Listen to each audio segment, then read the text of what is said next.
निर्विकार निर्मल। बच्चों, परमात्मा की पुण्य आत्माओं, परमेश्वर द्वारा दिए गए ज्ञान को आधार बनाकर जीवन सफल करो। इसमें सबसे पहला काम है कि पतिव्रता पद पर आना होगा, यानी आन किसी भी देवता के अंदर अन्य किसी देवता के ऊपर शौपन में भी बात ना जाए, ध्यान नहीं जाए कि ये सुख उससे प्राप्त हो सकता है। दास देखता है, सार नाम ले लिया, एक परंपरा बना ली, सार नाम लेना है, झूठ साच बोल गए, सार नाम ले लिया और फिर इनों के फायदा नहीं हुआ, झाड़े लुआने चले गए, झाड़ा लगवाया, ज्योतिष दिखाया, हाथ दिखाया। हाथ तो उस दिन देख लिया जिस दिन तुम नाम तोड़ दिया, झूठ बोल कर सार नाम ले लिया, उसी दिन नाम खत्म है जिस दिन यू लिया, सारे नाम खत्म हो गए आपके। तो परमात्मा पाने के लिए सच्चे सुच्चे हो, क्योंकि आपने सच्चे सुच्चे घर जाना है। अपनी आत्मा को इतना निर्मल करो ताकि वो हमें स्वीकार करे। बच्चों, परमात्मा कबीर जी बार बार बताते हैं कि ये संसार अच्छा नहीं है, ये काल का लोक है, इसके अंदर कोई भी सुखी जीव नहीं है 21 ब्रह्मांड में। इसलिए अपने को यहाँ के इस दुख को याद रखना होगा, और ये सच्चाई के साथ है। आपको अभी जैसे जिसको सुख हो जाता है वो सुख में फूल जाता है, जिसने दुख हो जाता है वो उसमें रोआ पिटन में कहा उसका जीवन जाता है।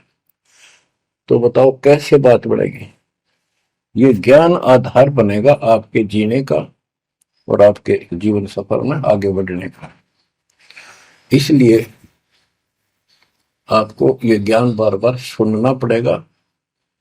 आप सत्संग ना तो सत्संग सुनते, पता लगा मैंने, क्योंकि जो पुराने हैं वो तो ये सोच चुके हैं हमने सारा ज्ञान हो गया, और औरों को समझाने में लग जाते हैं। अच्छी बात है, औरों को भी समझाओ, ये तो बहुत अच्छी बात है, लेकिन समझाने का अर्थ है उसमें अपने ऊपर भी लागू रखे उस काम को, उन बातों को स्वयं भी फॉलो करे।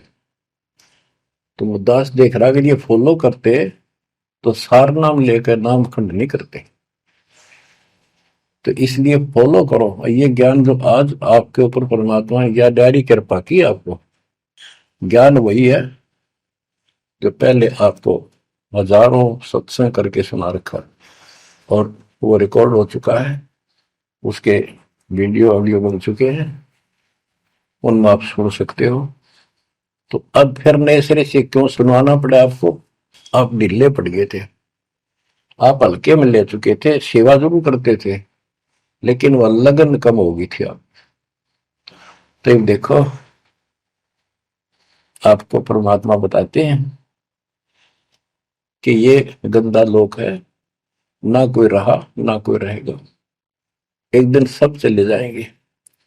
ये अवतार अलग चले गए, जिनको राम और कृष्ण को भगवान मानते थे सारे मर मर गए। श्री रामचंद्र जी ने सरयू नदी में जल समाधि ली, कति दुखों से दुखी होकर। अंत में जब उसके पुत्र भी विरोधी हो गए, पत्नी सीता जमीन में समा गई, उसको घोर अंधेरा हो गया, वहां से आकर सीधा सरयू नदी में कूद गए और मृत्यु को प्राप्त हुए। निर्विकार निर्मल।